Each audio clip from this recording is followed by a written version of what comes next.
Hello guys, and welcome to my first proper video of 2016. I'm a little bit behind schedule on videos and things like that because the last 2 weeks have been a bit manic. I've suddenly relocated from Spain back to the UK and I'm now living in the lovely city of Wells, which is about 10 minutes from Glastonbury. Very old-fashioned, quaint place and a lovely inspiring place for me to work. And I've got a new studio set up here, which I will show you in a future video. So the piece that's the main focus of this video is one I did about 2 weeks ago back in Spain. So I'm going to be jumping from country to country in this video a little bit. So let's cut to the piece in question and I'll explain a little further. Okay, so here's a little look at the drawing I did. There's quite a lot of detail going on there. I thought I'd do a little tool rundown before the video starts and explain what I use to make this image, as I get a lot of questions from people asking me what tools I like to use and how I use them and things like that. I had a lot of battery issues, laptop issues, camera issues as I was filming because all my stuff was in boxes. And I had to dig out a few bits and pieces and do a makeshift setup to get this video made. The lighting fluctuates loads as well, but it was the best I could do with what limited resources I had available. What else? Yeah, so it was about 10 hours worth of footage, sped up to 10 minutes. All in all, there was about 11.5 hours spent on this piece over 2 days. So let's get to the tool rundown and then we'll start the process video. Let's give you a quick rundown of some of the tools I've been using.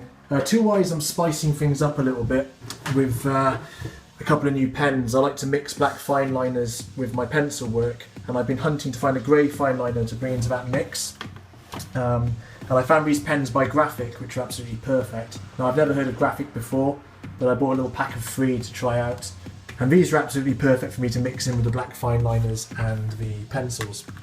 So there's a better look at the pens there. It's the Graphic Line Maker. Definitely worth checking out. Even if you're a pencil artist, it's something you can experiment with. They also come in this really fetching, snazzy little display case which you could maybe wear on your belt for nights out and stuff like that and impress all your friends, I don't know. Next we have the Faber-Castell black fine liners. Now I'm always using these in my projects.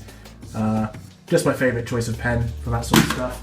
Faber-Castell should actually endorse me because I dread to think how much money I spend on their pens. I mean, I've got tons of them, I plough through them. And yes, that's an Alien Freak Dog Burster model kit on my table at the moment, which will be getting assembled ASAP. What else we've got? We've got the Latro set Grayscale Pro markers. You can get some great deals on these, so it's always good to shop around. They've got 2 ends, like the thick marker end and the pointy end. Pencil wise, I'm using the Staedtler Mars, I think it's Staedtler, I'm not too sure, Staedtler. Mars Lithograph 100 pencils. You can see I use some more than others.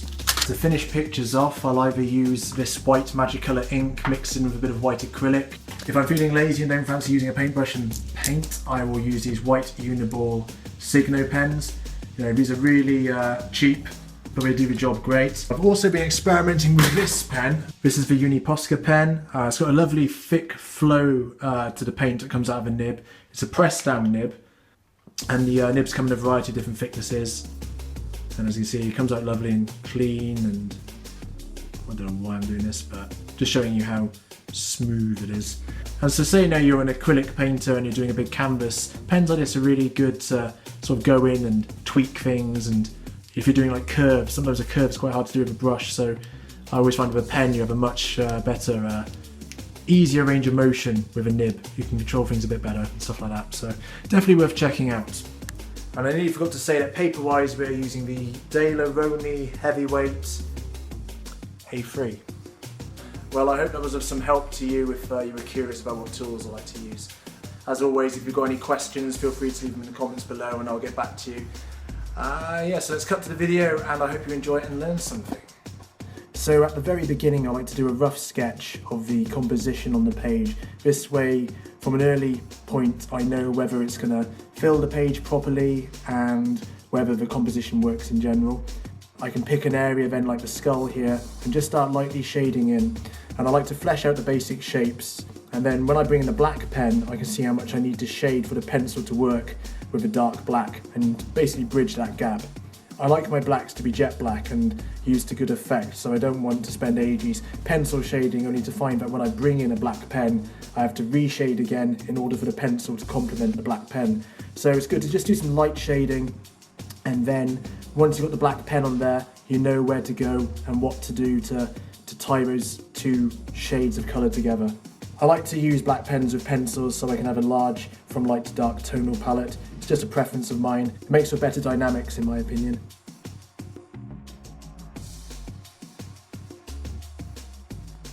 So those grey graphic pens I showed you earlier are a nice complement to the pencil. I can layer up the details and pen marks to meld with the pencil and then pick out the darker details on top of the grey tones with the black fine liner.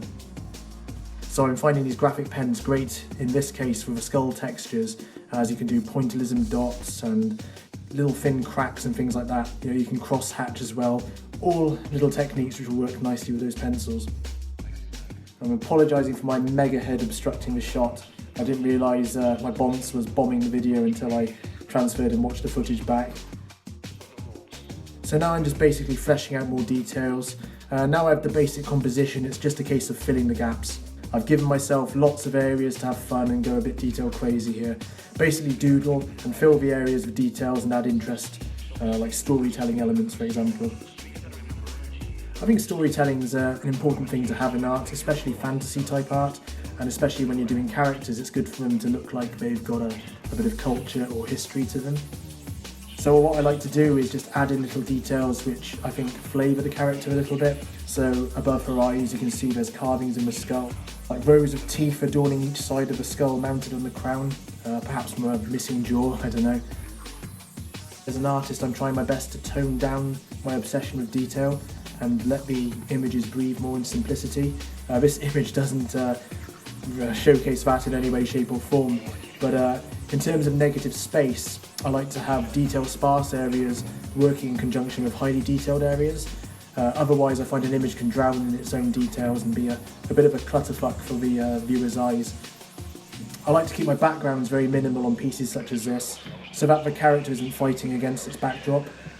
You know, a bit of dark or light shading in the background can really flatter an image. I very rarely use an eraser. I tend to work my errors and scrappy lines into something that pleases me. I always have bad luck with erasers, and no matter how much I clean them, they always end up, leaving a horrible smudge effect. I wanted to do a sort of skeletal knight type character on the top of his staff. I went to a cathedral recently and was very inspired by the beautiful carvings of knights and religious figures that seem to adorn all the walls, doors and framework of the building. I take a lot of inspiration from such things, and I always love to stop and explore old churches and cathedrals when I spot one when I'm out country rambling. Note the tiny little crucified Jesus on the knight's sword hilt. It's a nice little example of inspiration from visiting such places leaking into my work. So her back scars are a nice example of simple texture work and shading, letting the raised edges of the wounds stay white and then shading around them to give the illusion of them being like raised and deep. You can go to town on things like this. The same technique can be used for drawing cracks on walls and things like that. So composition wise, an image like this gives me lots of freedom to adapt elements and adjust things. So I can help balance the image, for example, by adjusting the height and angles of the crown spires.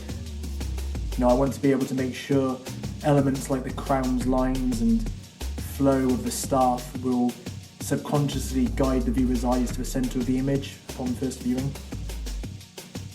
The beauty of doing a skeletal character like this is there's loads of room for freedom in terms of my pen strokes. All these scrappy lines I can just work into nice skin textures using pencils and blend the pro markers and balance everything.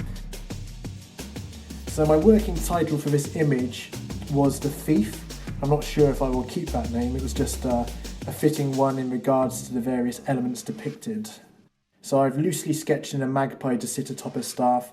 Magpies are notorious for stealing items to line their nests with. I'm thinking of having a nest within the crown. Like the bird is her companion or something like that, who brings her jewels and trinkets to adorn herself with. Heavy whip mark scars displayed all across her back, showcasing punishments from previous crimes maybe. I was also thinking of her left arm being a stump to represent the concept even further of punishment. Alas, I thought it was a bit too dark even for me. So here I'm going in the black fine liner here, extra small size to tidy up the edges and pick out details. I'll then shade over this area in grey and have it sit back more into the shadows. A good tip I think is to keep ideas for details fresh, and by that I mean if I'm drawing patterns on say an ornate robe, in my subconscious I've got like 4 go-to patterns I'll just start instantly doing without thinking.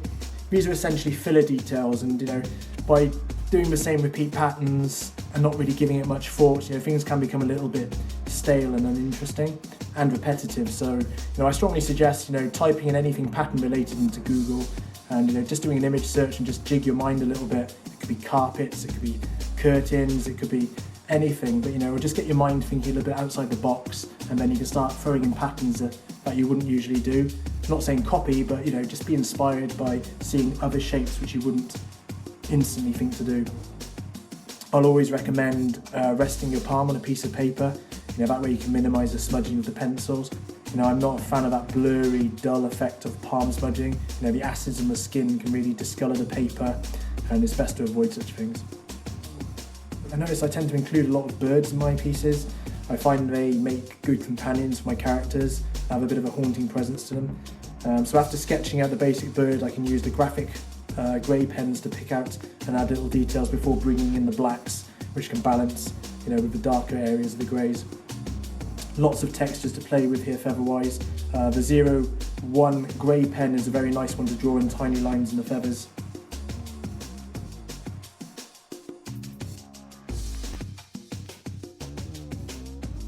So now that everything's looking pretty solid, I can confidently go in now and lay down some nice flat tonal areas with the pro markers. Then I can add some details and shades over them with the pens and the pencils. So in the crown I'm pretty much just adding ornate filler. I'm working on getting various elements of the crown to pop into the foreground and others to sink into the background.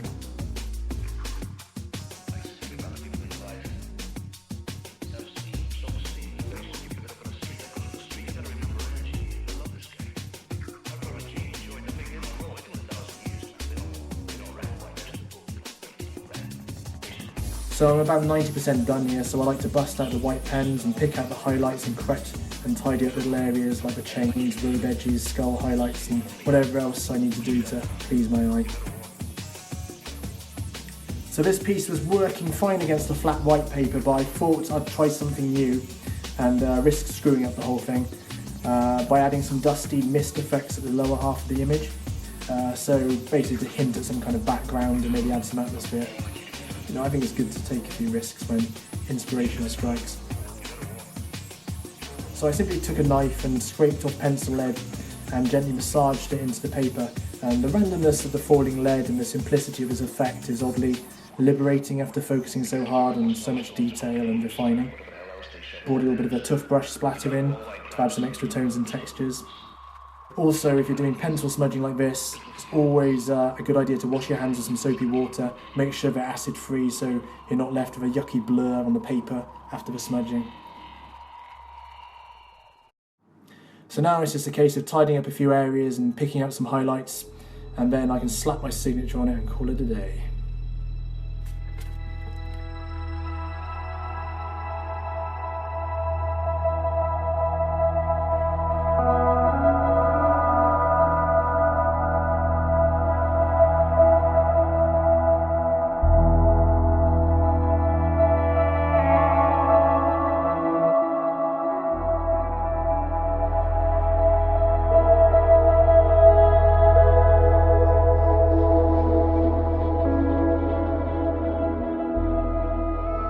Thanks for watching, guys, and as always, please subscribe to the channel, give it a thumbs up and share it if you can. All that stuff's really appreciated, and I look forward to seeing you in a new video soon.